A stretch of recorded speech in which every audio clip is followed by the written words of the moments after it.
Very good morning to all of you. So, continuing with pharmacokinetics, today we'll be discussing a very important topic, that is biotransformation of drug. देखो, कोई भी drug जब आप खाते हो तो उसका एब्जॉर्प्शन हुआ, जिसको हमने पिछला बार डिस्कस किया, ठीक है। उसके बाद फिर डिस्ट्रीब्यूशन होता है, जिसमें हम लोग एपरेंट वॉल्यूम ऑफ डिस्ट्रीब्यूशन को डिस्कस किया था।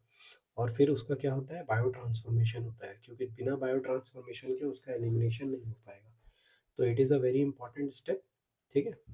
तो chemical transformation of drug inside the body to facilitate their elimination. तो डेफिनेशन अगर आएगा तुमको लिखने के लिए, जैसे कभी भी जो क्वेश्चन आता है तो बायो ट्रांसफॉर्मेशन पे शॉर्ट आंसर क्वेश्चन अगर आता है तो तुमको पहले लिखना है कि डेफिनेशन क्या है, ठीक है ना।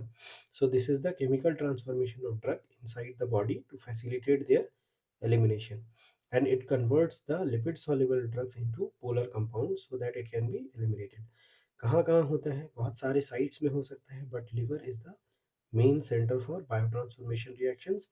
ये किडनी में भी होता है, इंटेस्टाइन में भी होता है, लंग्स में भी हो सकता है, ठीक है।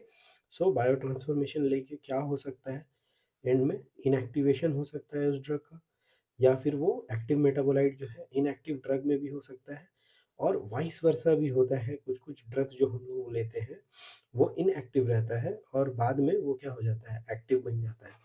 So activation of an inactive drug is also possible by biotransformation reactions.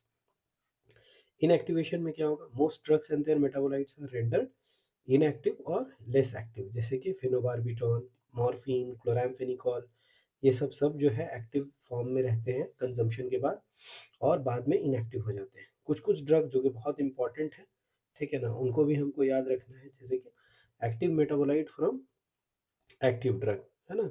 तो ये एक्ट जो ड्रग है वो एक्टिव रहता है, बट उसका जो मेटाबोलाइट होता है वो भी एक्टिव रहता है बहुत बार। So many drugs have been found to be partially converted to one और more active metabolites.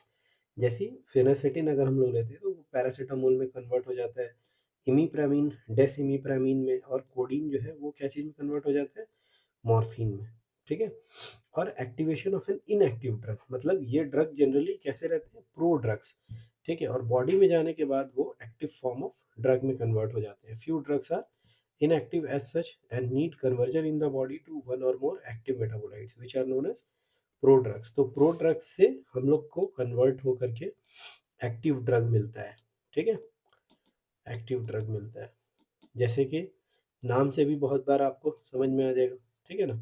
Levodopa convert हो जाता है जाके बॉडी में डोपामीन में, ठीक है। तो हम लोग टैबलेट जो है लिवोडोपा देते हैं, बॉडी उसको क्या चीज़ में कन्वर्ट कर लेता है, डोपामीन में। एनालाप्रिल जो है बीपी का दवाई है ना, ब्लड प्रेशर कम करने के लिए यूज़ होता है, वो एनालोप्रिलाइट में हो जाता है। कॉर्टिकोस्टेरॉइड में बहुत फेमस एग्जांपल है प्रेडनिसोन, प्रेडनिसोलोन में कन्वर्ट हो जाता है। तो ये भी एक चीज़ बायो ट्रांसफॉर्मेशन का रिजल्ट होता है। So bio transformation reaction basically graph के फॉर्म में अगर हम लोग समझेंगे तो फेजेस क्या क्या है, ड्रग फेज वन रिएक्शन होता है, और बहुत बार फेज टू रिएक्शन भी होते हैं, दोनों पैरेलली भी हो सकते हैं और साइमल्टेनियसली भी हो सकते हैं। जैसे नॉन सिंथेटिक फेज हुआ तुम्हारा फेज वन, सिंथेटिक फेज होता है फेज टू, और फाइनली जो मेटाबोलाइट बनता है वो एक्सक्रीट हो जाता है वाया किडनी और इंटेस्टाइन, ठीक है ना। So chemical reactions are of two type, phase one को हम लोग नॉन सिंथेटिक बोलते हैं और फेज टू को सिंथेटिक बोलते हैं। अलग अलग टाइप से भी तुमको question, short answer question exam में आ सकता है। इंडिविजुअली भी बहुत बार पूछा जाता है, what are the phase two biosynthetic reaction, what are the phase one reactions in biotransformation. तो इंडिविजुअली भी तुमको उस पर लिखने के लिए कम से कम 8 से 10 पॉइंट याद करके रखना है, ठीक है। और एग्जाम में मैं बता दे रहा हूँ, जब भी आंसर लिखना है always try to write your answer in point wise. देखो टीचर को उतना टाइम नहीं रहता है कि तुम्हारा पैराग्राफ का पैराग्राफ वो पढ़ने के लिए जाएगा, ठीक है ना। सो ऑलवेज या तो 1 2 3 करके लिखो, ठीक है ना, या फिर साइड हेडिंग ऐसे करके बुलेट मार्किंग करके उसके बाद तुम अपना आंसर्स लिखो, सो दैट टीचर को भी लगे कि हाँ 5 मार्क्स का क्वेश्चन था तो बच्चे ने 5 पॉइंट टच किया है, ठीक है ना। तो पॉइंट वाइज लिखने से मार्किंग का बहुत अच्छा चांसेस रहता है, मार्क्स बहुत अच्छा मिलता है, ठीक है। फेज वन रिएक्शंस क्या होता है, usually a drug is converted to more polar compound by introducing और अनमास्किंग अ फंक्शनल ग्रुप। जैसे कि हाइड्रोक्सिल या NH2 या थायजाइड ग्रुप जो एडिशन होता है वो अगर हो जाता है तो उससे क्या होता है कि वो कंपाउंड चेंज हो जाता है, ठीक है ना। तो इसको हम लोग इसमें कैसे समझ सकते हैं कि जो भी कंपाउंड्स हैं, है ना, तो उसमें क्या है कि जितना उसका वाटर सोल्युबिलिटी अगर हम लोग बढ़ा देंगे, ठीक है ना, तो उसका एलिमिनेशन का चांसेस क्या हो जाएगा, उतना ज़्यादा हाई हो जाएगा। सो हो क्या रहा है, drug is converted to a more polar compound by introducing or unmasking a functional group so that it can be made readily available for elimination. And enzymes are most often microsomal enzymes, है ना। कभी कभी microsomal enzymes पे भी direct तुमको short answer question आएगा 5 marks का, कि what are different microsomal enzymes and what are their functions, या write a short note on microsomal enzymes. तो रिएक्शंस क्या क्या हो सकता है, सिंपल है, ऑक्सीडेशन, रिडक्शन, हाइड्रोलाइसिस, साइक्लाइजेशन या डीसाइक्लाइजेशन रिएक्शंस हो सकते हैं इसमें, ठीक है। और इंडिविजुअली अब हम लोग इसको देखेंगे क्या क्या होता है। So what is oxidation, addition of oxygen और नेगेटिवली चार्ज रेडिकल और रिमूवल ऑफ हाइड्रोजन और अ पॉजिटिवली चार्ज रेडिकल। चूंकि हम लोग 11th 12th का नॉलेज से पहले से ही जानते हैं ये बात कि ऑक्सीडेशन एडिशन ऑफ ऑक्सीजन होता है या रिमूवल ऑफ हाइड्रोजन होता है। हम लोग ये भी बोल सकते हैं it can be addition of a negatively charged radical or removal of a positively charged radical. So various oxidation reactions are hydroxylation, dealkylation और deamination, ठीक है। Oxidative reactions are mostly carried out by a group of mono oxygenases in the liver, जिसको कि हम लोग क्या बोलते हैं, साइटोक्रोम्स, ठीक है ना। तो साइटोक्रोम सी वाई करके डिनोटेड रहेगा तुम्हारा, ठीक है ना। जब भी सी वाई कहीं लिखा हुआ है तो तुम जान जाना कि इट इज फॉर साइटोक्रोमल एंजाइम्स या साइटोक्रोम्स, ठीक है ना। माइक्रोसोमल एंजाइम होता है ये, ठीक है। तो ड्रग्स जो जो इसके थ्रू होते हैं वो क्या है, बार्बिचूरेट्स, बेंजोडाइजिपीन्स, फेनोथायाजीन्स, ये ऑक्सीडेशन रिएक्शन से क्या होते हैं, एलिमिनेट होते हैं। उसी तरह से अब साइटोक्रोम P450 का अगर बात करें तो ये भी शॉर्ट आंसर क्वेश्चन में कई बार पीछे फाइनल एमबी में भी पूछा जा चुका है ना, क्योंकि बहुत इंपॉर्टेंट एंजाइम है साइटोक्रोम P450, इंडिविजुअल क्वेश्चन पूछा जा सकता है इस पे। तो है क्या भाई cytochrome P450, it is a group of mixed oxidases and has 3 main groups, that is 1 2 and 3। Each group has various subfamilies, जैसे उसको हम लोग ए बी सी और डी के फॉर्म में हम लोग लिख करके बताते हैं। तो जैसे तुम्हारा मान लेते हैं हम लोग ये एक एग्जांपल ले लेते हैं, ठीक है ना। तो इसमें सी वाई जो है तुम्हारा क्या डिनोट कर रहा है, साइटोक्रोम, ठीक है ना। साइटोक्रोम, उसके बाद फिर तुम्हारा इसमें जो 3 है ये साइटोक्रोम फैमिली का 3 वाला पार्ट का है, ठीक है ना। और उसके बाद फिर ये फैमिली उसका कौन सा सब फैमिली क्या है, ए, और उसका डिजिग्नेशन क्या है उसमें फिर 4 है, ठीक है। तो सी वाई पी साइटोक्रोम P3A4 आ जाता है। उसी तरह से CYP2D6 हो सकता है, उसी तरह से CYP2C19 हो सकता है। तो जितना ज़्यादा एंजाइम हम लोगों को मिला है सब के सब 4 मेन सब फैमिलीज में से आते हैं, और ये किसी भी एक ग्रुप के हो सकते हैं 1 2 और 3 के। तो उस हिसाब से इंडिविजुअल आइसो एंजाइम्स को हम लोग वैल्यू डालते हैं, ठीक है ना।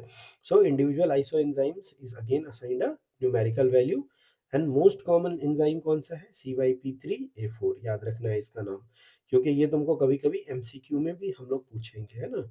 Which of the following is the most common cytochromal enzyme used in oxidation reduction reactions? So drug oxidation, during oxidation cytochrome P450 reductase NADPH oxygen are used up and NADPH acts as a electron donor, ठीक है ना। तो NADPH से क्या बन जाएगा, NAD plus बन जाएगा, और इस दौरान क्या होगा, साइटोक्रोम P450 रिडक्टेज क्या होगा, साइटोक्रोम P450 रिड्यूस्ड हो जाएगा, यहाँ ऑक्सीडाइज से रिड्यूस्ड हो जाएगा, ठीक है। सो जो ड्रग है उसका हम लोग बेसिकली क्या करा रहे हैं, इसके थ्रू कन्वर्जन करा दे रहे हैं। और जैसे ही तुम्हारा ये ड्रग जो है कन्वर्ट होगा, तो यहाँ से तुम ध्यान से देखो रिएक्शन स्टार्ट हो रहा है कि ड्रग एच है, ठीक है ना, साइटोक्रोमल एंजाइम इसमें एक्ट किया P450, और फिर ये क्या हो गया, इसके साथ बाउंड करके Fe3 प्लस से Fe2 प्लस बन गया। अब ये ड्रग एच जो है आगे बढ़ेगा, और फिर हम लोग इसको चाहें तो एलिमिनेट कर सकते हैं, क्योंकि हाइड्रोक्सिल ग्रुप इसमें ऐड हो चुका है, ठीक है ना। तो एलिमिनेशन में क्या होगा, इजी होगा इसका, ठीक है। सो रिडक्शन क्या होता है, conversion of oxidation, converse of oxidation, ठीक है ना, उल्टा है सीधा, and involve CYP450 working in the opposite direction. जो जो ड्रग्स इसके थ्रू एलिमिनेट होते हैं, जैसे बेहोशी का एक दवा है बहुत इंपॉर्टेंट, हेलोथेन क्लोरल हाइड्रेट, है ना, ये सब एनेस्थीसिया में यूज होता है बहुत ज़्यादा। तो it is basically the conversion converse of oxidation and involves CYP450 working in opposite direction, ठीक है ना। हाइड्रोलाइसिस क्या होता है, हम लोग सब जानते हैं, 12th का नॉलेज है, ठीक है ना। वाटर का एडिशन करा करके कोई भी मॉलिक्यूल को ब्रेक करा देना, ठीक है ना। तो cleavage of a drug molecule by taking up a molecule of water. So amides and polypeptides are metabolized by this pathway. Drugs जैसे कि choline esters, oxytocin, lidocaine hydrolysis reaction से मेटाबोलाइज होता है। फेज टू रिएक्शंस क्या होते हैं, अब ये सिंथेटिक रिएक्शन हो गया। फेज वन क्या था हम लोगों का, नॉन सिंथेटिक फेज था, phase one is synthetic phase, and synthetic reactions are also called as conjugation reactions, ठीक है ना। And they may be catalyzed by microsomal, mitochondrial or cytoplasmic enzymes. So conjugation of drug or phase one metabolite with an endogenous substrate, ठीक है। and natural substances like bilirubin, bile, steroids also are inactivated by this reaction. तो ये चीज हम लोगों को याद रखना है कि फेज टू रिएक्शन क्या क्या चीज को मेटाबोलाइज करता है। बहुत सारे जो बॉडी में नेचुरल मेटाबोलाइट्स भी हैं उनको भी इनएक्टिवेट जो है फेज टू रिएक्शंस में ही किया जाता है। सो रिएक्शंस आर जैसे ग्लूकोरोनाइड कॉन्जुगेशन किस किस ड्रग के लिए यूज होता है, क्लोरामफेनिकॉल, एस्पिरिन, मॉर्फिन, मेट्रोनिडाजोल, ठीक है ना। तो कभी कभी जो नीट का एमसीक्यूज आता है तो नीट में उल्टा पूछता है हमेशा, ठीक है ना। वो तुमसे कभी ऐसे भी पूछ सकता है कि which of the following drug is not metabolised by glucuronide conjugation, ठीक है ना। तो ये तीन ऑप्शन देके उसमें फिर साथ में मान लो एक एड्रेनलिन को डाल देगा। तो एड्रेनलिन बहुत फेमस ड्रग है जो किससे मेटाबोलाइज होता है, मिथाइलेशन से मेटाबोलाइज होता है, ठीक है ना। तो तुमको उसमें पकड़ना पड़ेगा। And at times they can also directly ask famous drugs, समझ गए ना। कि जैसे पूछ सकता है कि हिस्टामिन जो है, हिस्टामिन किस तरह से मेटाबोलाइज होता है, तो चार ऑप्शन दे देगा, glucuronide conjugation, acetylation, methylation, sulphate conjugation. तो तुमको याद होना चाहिए कि हिस्टामिन और एड्रेनलिन दोनों ही कैसे मेटाबोलाइज होता है, वाया मिथाइलेशन, ठीक है ना। तो हम लोग समझ गए कि ग्लूकोरोनाइड कंजुगेशन जो है बहुत इंपॉर्टेंट है किस किस के लिए, chloramphenicol, aspirin, morphine and metronidazole, ठीक है ना। उसी तरह से एसिटाइलेशन किस किस किस के लिए है, sulphonamide, INH is symbol for isoniazid, it is a anti tubercular drug, ठीक है, आइसोनियाजाइड, ठीक है ना। तो ये आइसोनियाजिड टीबी में यूज होता है, first line anti tubercular drug है। एसिटाइलेशन रिएक्शन से ये मेटाबोलाइज होता है। उसी तरह से हाइड्रोलाइजिन, मिथाइलेशन से जैसा मैंने बताया तुमको, दो मेन ड्रग है, एडेनिन और हिस्टामीन। सल्फेट कॉन्जुगेशन से phenolic compounds like steroids and chloramphenicol, ठीक है। कुछ कुछ अदर रिएक्शंस भी होते हैं जैसे ग्लाइसिन कॉन्जुगेशन, ग्लूटाथायोन कॉन्जुगेशन, ठीक है ना। और पैरासीटामोल टॉक्सिसिटी में ये बहुत इंपॉर्टेंट होता है। उसी तरह से ड्रग मेटाबोलाइजिंग एंजाइम्स का अगर बात करेंगे तो माइक्रोसोमल एंजाइम्स होते हैं, primarily found in the liver, also in kidney, intestinal mucosa and lung. The monooxygenases, that is CYP450, glucuronide transferase, etc., are actually microsomal enzymes and they mostly catalyze the phase one reaction, ठीक है ना। और non microsomal enzymes अगर बात करें तो cytoplasm and mitochondria of the hepatic cells as well as in plasma, and most of them catalyze the phase two reactions. तो enzyme induction क्या होता है, बहुत इंपॉर्टेंट टॉपिक है, कई बार शॉर्ट आंसर क्वेश्चन में आया है कि what is enzyme induction, right a note on enzyme induction. और क्यों ये इंपॉर्टेंट है, देखो मैं बार बार तुमको बताता हूँ, अगर तुम क्लिनिकल कोरिलेशन नहीं समझोगे सब्जेक्ट का, ठीक है ना,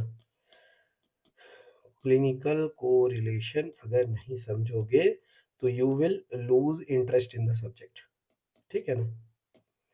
जैसे अभी तुम लोग को बहुत लोग बताते हैं ना कि हम लोग जो बचपन में sine theta, cos theta, tan theta पढ़े, इतना ट्रिग्नोमेट्री पढ़े, कैलकुलस पढ़े, उसका फार्माकोलॉजी में या एनाटॉमी मेडिसिन में मतलब हम लोगों को क्या यूज पड़ रहा है, ठीक है ना। तो हम लोग भी अब सोचने लग जाते हैं एक बार कि हाँ भाई सही बात है, ये आदमी तो सही बोल रहा है कि उस चीज़ का तो यूज़ है ही नहीं है हमको, हम इतना अकबर बाबर, इतना हिस्ट्री, इतना ज्योग्राफी पढ़े तो उसका तो कोई यूज़ ही नहीं आ रहा है ना। तो एक टाइम के लिए हम लोग भी उस तरह से सोचने लग जाते हैं। बट अगर मैं बताऊं एक एग्जाम्पल के थ्रू कि तुमको कहाँ कहाँ उसका यूज हो सकता है, और फिर तुमको लगे कि हाँ यार यहाँ पे तो यूज हो रहा है, तो फिर क्या होगा ना, तुमको पढ़ने में भी इंटरेस्ट आएगा, उस चीज को तुम्हारा दिमाग भी रिटेन करके रखेगा कि हाँ ये ऐसा सिनेरियो आएगा तो वहां पे ये चीज का यूज लग सकता है, ठीक है। और अक्सर ऐसा होता है कि जब हम लोगों को कोई चीज बताया जाता है जिसको कि हम बहुत बार फ्री इंफॉर्मेशन भी बोलते हैं, तो फ्री इंफॉर्मेशन जब मिलता है ना तो दिमाग उसको जो है ना वो इग्नोर करता है कि अरे ये तो बहुत बता रहा है, बहुत बता रहा है, फालतू का बता रहा है, ठीक है ना। तो इग्नोर कर जाता है दिमाग उसको, बट जब तुम समझोगे ना इस चीज़ को कि नहीं इसका इम्पोर्टेंस है, तब तुमको वो याद रहेगा। तो आगे हम लोग 3-4 एग्जांपल्स देखेंगे इसका, कि कहाँ-कहाँ पे ये एंजाइम इंडक्शन इम्पोर्टेंट हो सकता है, तुम्हारा क्लिनिकल पर्सपेक्टिव में इम्पोर्टेंस हो सकता है उसका, ठीक है ना। So microsomal enzymes CYP450 may be induced reversibly by drugs. So induction क्या है, इंडक्शन होने से जाहिर सी बात है एक्सेलरेशन हो जाएगा मेटाबॉलिज्म का, and usually decrease of the action of the inducer and को एडमिनिस्टर्ड ड्रग। तो जो ड्रग हम लोग दे रहे हैं और जो इंड्यूसर है, दोनों का जो एक्शन है वो क्या हो जाएगा, घट जाएगा। मतलब एंजाइम का एक्टिविटी जाहिर सी बात है कि बढ़ गया। इंडक्शन का मतलब है कि एंजाइम ज़्यादा तेज़ी से काम करने लगा, तो वो जो भी ड्रग रहेगा उसको वो क्या कर देगा, फास्ट मेटाबोलाइज कर देगा, तो उसका इफिकेसी घट जाएगा ड्रग का, ठीक है ना। और अगर एंजाइम इनहिबिटर रहेगा, जस्ट इसका उल्टा, तो क्या होगा, एंजाइम चूंकि इनहिबिट हो गया है तो उसका मेटाबॉलिज्म नहीं हो पाएगा, तो ड्रग का कंसंट्रेशन बढ़ सकता है, तो इफिकेसी बढ़ेगा तो बढ़ेगा ही, एक टाइम पे इतना ज़्यादा लेवल बढ़ जाएगा कि क्या आने लगेगा, टॉक्सिसिटी आने लगेगा। तो enzyme induction can also be a cause of concern and enzyme inhibition can also be a cause of concern, ठीक है ना। जैसे CYP2B1 इंड्यूस्ड बाय फेनोबार्बिटॉन जैसे तुम दोगे तो ये एंजाइम इंड्यूस हो जाता है। उसी तरह से स्टेरॉइड्स एंटी कन्वल्सेंट CYP3A4 को इंड्यूस करा देता है। आइसोनियाजेड अल्कोहलिक पेशेंट्स में CYP2E1 इंड्यूस हो जाता है, और स्मोकिंग कैन इंड्यूस CYP1A। तो अब जाहिर सी बात है कि जो सेम एंजाइम अगर इससे मेटाबोलाइज हो रहा होगा, वो क्या हो जाएगा, वो इंड्यूस हो गया चूंकि ये एंजाइम, तो उस ड्रग को फटाफट मेटाबॉलिज्म कर देगा और उसका थेराप्यूटिक लेवल्स घट जाएगा ब्लड में, ठीक है। तो एग्जांपल हम लोग देख लेते हैं, drug whose metabolism is increased but efficacy is reduced. तो सिगरेट किसका किसका करता है, बेंजोडाइजेपिन्स का, थियोफाइलिन का, है ना। बारबिट्यूरेट्स के साथ भी वही है, बेंजोडाइजेपिन्स और थियोफाइलिन। कार्बामाजेपिन अगर हम लोग दे रहे हैं तो क्या होगा, स्टेरॉइड, एस्ट्राडायोल, फेनोथायाजीन सबका कम कर देगा, ठीक है। फेनाइटोइन अगर दे रहे हैं तो digitoxin, calcium channel blockers, beta blocker, digitoxin, quinidine सबका कर सकता है। उसी तरह से rifampicin can cause enzyme induction और increase but decrease efficacy of few drugs like beta blockers, OCP बहुत फेमस एग्जांपल है ना। ये क्वेश्चंस अक्सर पूछता है एग्जाम में, कि एक पेशेंट था वो मान लो oral contraceptive pill she was taking, और उसका कंट्रोल बहुत अच्छा था, मतलब she was not getting pregnant, but उसको टीबी डायग्नोज हुआ and she started taking anti tubercular drug, and after some time she conceived. She came to the physician और उसने बताया उसको कि I have conceived, I was taking OCP, तो मुझे तो कंसीव नहीं करना चाहिए था। तो यहाँ पे मिस्टेक क्या हुआ है, तो एक्चुअली मिस्टेक क्या हुआ है कि जब पेशेंट को ये मेडिसिन प्रिस्क्राइब किया गया तो उसको हम लोगों को बताना पड़ेगा कि आप जो ओरल कॉन्ट्रासेप्टिव पिल ले रहे हो उसका फेलियर हो जाएगा, ठीक है ना। ओसीपी फेलियर क्यों, रिफैम्पिसिन एक एंजाइम इंड्यूसर है, और वो क्या करेगा कि ड्रग का लेवल जो है ओरल कॉन्ट्रासेप्टिव पिल्स का ब्लड में कम कर देगा मेटाबॉलिज्म हाई होने के कारण। इसीलिए ये जो है ना ऑल्टरनेटिव मेथड ऑफ कॉन्ट्रासेप्शन जैसे कि बैरियर मेथड वगैरह यूज करना पड़ेगा पेशेंट को, so that she doesn't conceive during the treatment period, ठीक है ना। उसी तरह से कॉर्टिकोस्टेरॉइड्स का भी लेवल को वो कम कर देता है, फेनाइटोइन को, है ना, वारफेरिन का लेवल को कम कर देता है। ग्रेसियोफिल्फिन भी beta blocker, calcium channel blocker और वारफेरिन का लेवल को कम करता है। सो क्लिनिकल इंपॉर्टेंस मैं फिर से डिस्कस करूंगा एक बार। Decrease in some normal body constituents like steroid, sex hormones and vitamin D, वो भी हो सकता है क्योंकि एंजाइम इंडक्शन हो रहा है, तो जो नॉर्मल हम लोगों का बॉडी में एंडोजिनस स्टेरॉइड का प्रोडक्शन भी बहुत अच्छा खासा है, ठीक है। तो वो एंडोजेनस स्टेरॉइड जो है वो फटाफट मेटाबोलाइज होकर उनका लेवल घट जाएगा। Same goes for sex hormones and vitamin D. Drug drug interaction का अगर हम बात करें तो बहुत बार ड्रग का क्या हो जाता है, टॉलरेंस डेवलप कर जाता है, जैसे अल्कोहल, बारबिट्यूरेट से, है ना। Contraceptive failure with OCP and rifampicin, जैसे मैंने अभी एग्जांपल से तुम लोगों को बताया कि रिफैम्पिसिन या फेनाइटोइन अगर ले रही है पेशेंट तो ओरल कॉन्ट्रासेप्टिव फेलियर हो सकता है। बारबिट्यूरेट्स फॉर वारफेरिन करेंगे अगर तो dose has to be increase to achieve the therapeutic level, क्योंकि क्या हो रहा है उसका मेटाबॉलिज्म बढ़ा दे रहे हैं barbiturates. Increase hepatotoxicity from paracetamol, overdose हो सकता है। ठीक है। और ethanol drinkers are more prone to drug toxicity, क्योंकि इथेनॉल जो भी लोग पिएगा उसका लिवर डैमेज हो चुका रहेगा, तो मेटाबॉलिज्म ढंग से नहीं हो पाएगा, तो जाहिर सी बात है कि उसका ब्लड में कंसंट्रेशन ड्रग का बढ़ जाएगा। तो इसीलिए जो नॉर्मल पर्सन के लिए जो डोज एकदम नॉर्मल डोज है और वो मेटाबॉलिज्म हो करके उसका बॉडी में कोई टॉक्सिसिटी नहीं हो रहा है, बट अल्कोहलिक्स में वो टॉक्सिसिटी करा सकता है।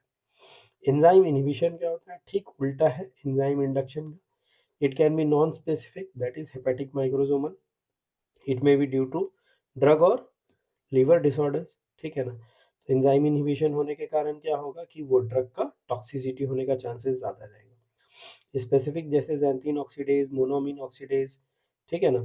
A drug may inhibit one isoenzyme but may be a substrate for another, ठीक है।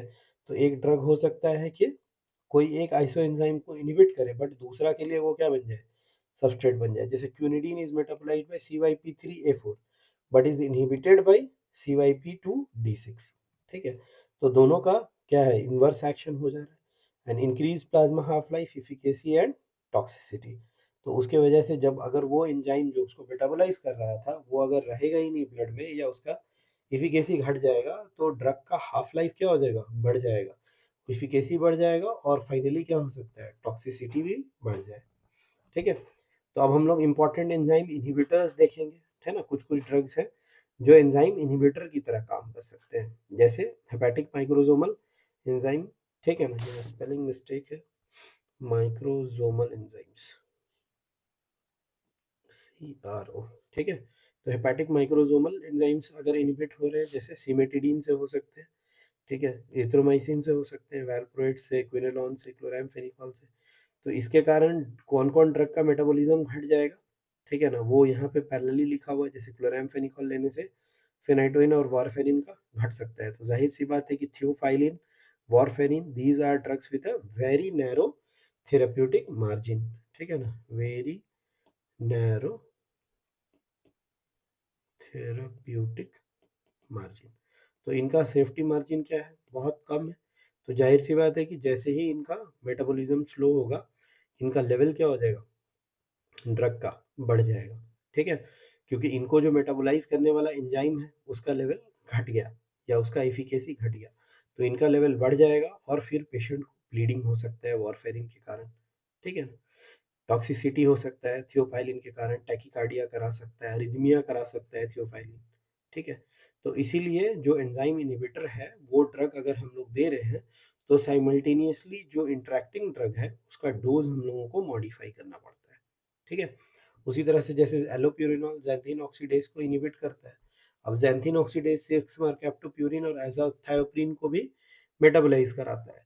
तो अगर हम मान लो कि कोई पेशेंट है जो 6-mercaptopurine या एजाथायोप्रिन ले रहा है, उसको एलोप्यूरिनॉल देंगे तो जाहिर सी बात है कि xanthine ऑक्सीडेज का मेटाबॉलिज्म घटेगा और इन दोनों का लेवल क्या हो जाएगा, ब्लड में बढ़ जाएगा।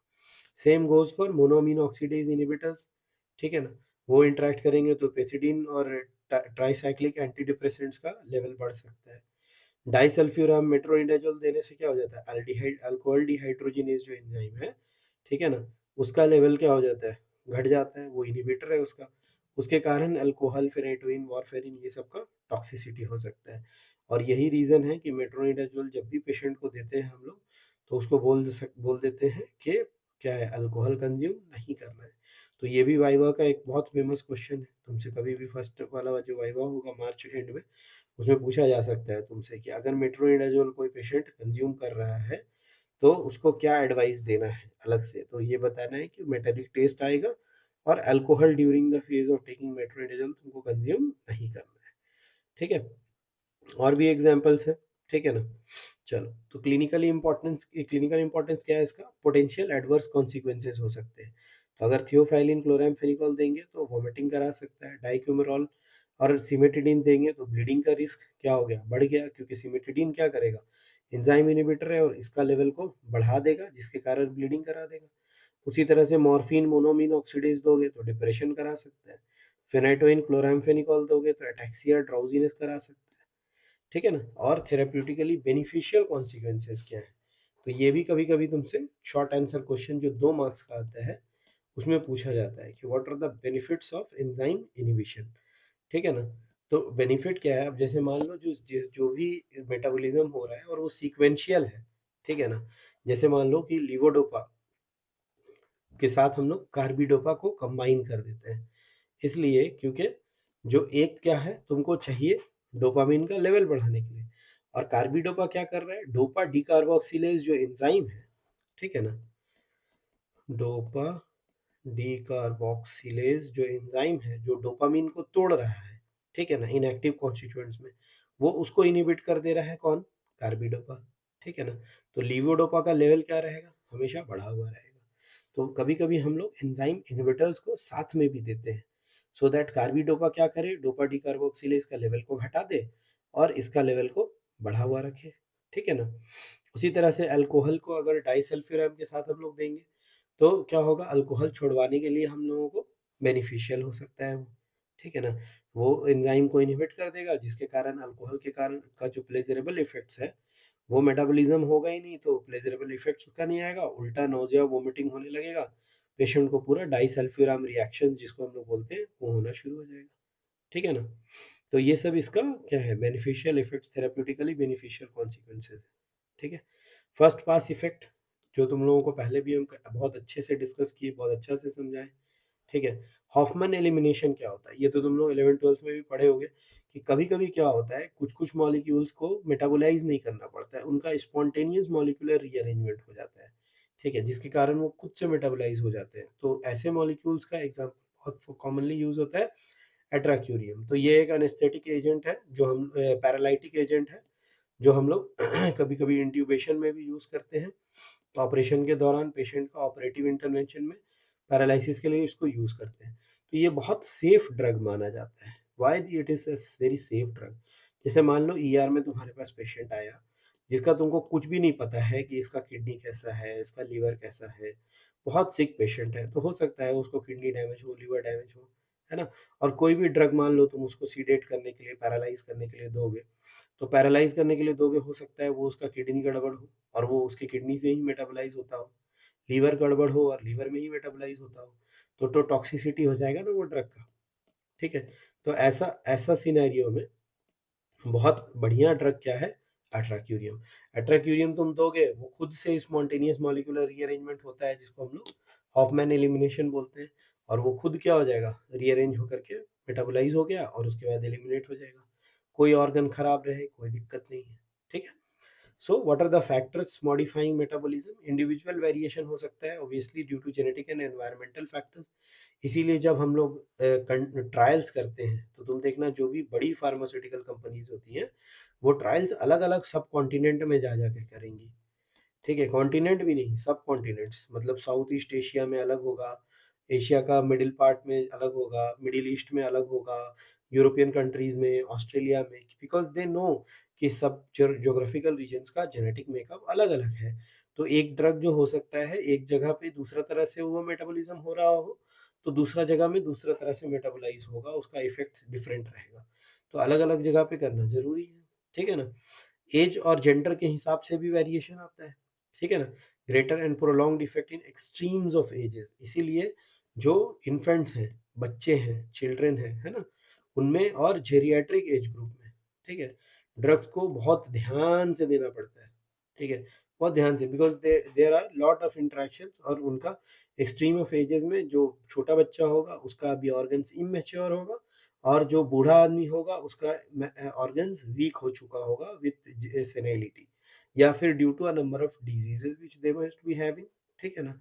इसीलिए एक्सट्रीम ऑफ एजेस में बहुत ध्यान से ड्रग्स को यूज करना होता है। उसी तरह से लिवर डिजीजेज अगर है किसी को तो लिवर मेटाबोलाइजिंग एंजाइम्स पूरे गड़बड़ रहेंगे, माल न्यूट्रिशन के कारण भी एंजाइम मेटाबॉलिज्म बिगड़ता है ना। कंजेस्टिव हार्ट फेलियर है अगर मान लो patient, and the patient is on drugs, तो हम लोग पढ़े ही है ड्रग टू ड्रग इंट्रैक्शन बहुत सारा है, इसीलिए ड्रग्स को ड्रग के साथ जब दे रहे हैं तो बहुत ध्यान देना है, ठीक है। चलो thank you, it brings to end to our today's discussion, ठीक है ना। तो तुम लोग कोशिश करो कि आगे इसको अच्छा से पढ़ लो, and we will try to discuss few more topics, और उसके बाद फिर हम लोग फार्माकोकाइनेटिक्स का एक टेस्ट रखेंगे, ठीक है ना। बाकी पहला दो टेस्ट का तो मैंने तुम लोगों को डेट दे दिया है, वो टेस्ट तुम लोग दो अच्छे से, फिर जैसा रहता है फिर I will be coming I think on 8th। ठीक है? तो हम लोग मिलकर